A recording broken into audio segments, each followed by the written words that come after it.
In fact, just since between 2017 and 2018, global poverty has continued to go down, as it has in pretty much every year in the 21st and, for that matter, 20th century.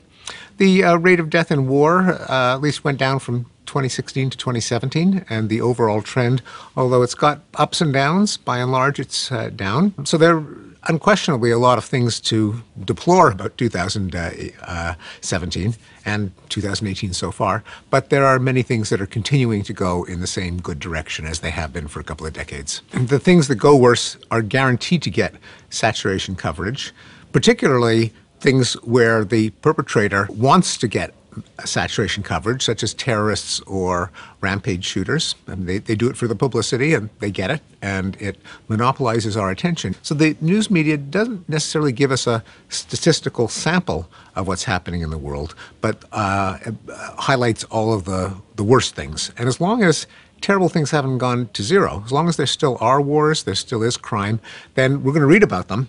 And what we never read about is all the parts of the world in which things are going well or going better. There are lots of movies about a grim dystopian future. There aren't a whole lot of movies about a great future that's considerably better than what we have now, not necessarily heaven on earth, but it just doesn't make for good drama. And a lot of the improvements in the world just aren't very interesting because they take place a few percentage points at the time.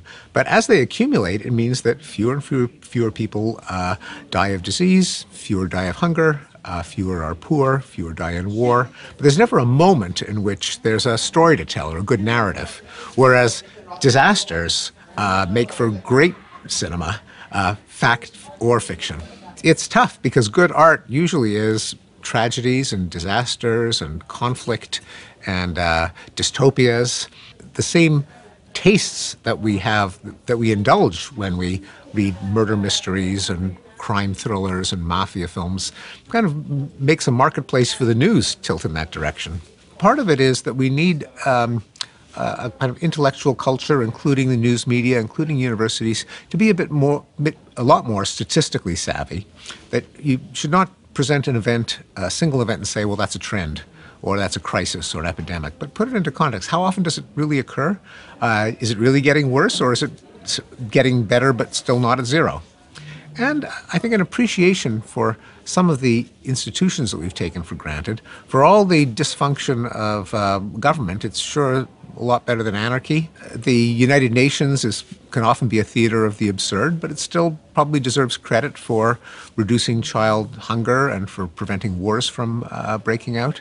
So we need to change the expectations from we have a right to utopia and any deviation means there must be evil people who are keeping us from it, versus what we should expect is squalor and misery and violence. And if we've managed to escape them, we should try to figure out what gave us this benefit and do more of it. Well, Franklin Pierce Adams said the best explanation of the good old days is a bad memory. And we do tend to forget, both personally and as a society, how bad things were in the past.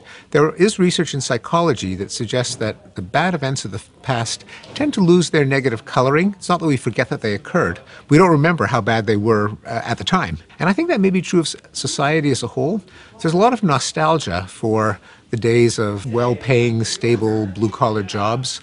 But if you go back to the 60s, in which people really did have those jobs, there were a lot of exposés about how horrible it was to be a coal miner or a truck driver or a steel worker. We forget that part of that picture and romanticize the image of the well-paid blue-collar worker. Likewise, people don't remember, the 1970s.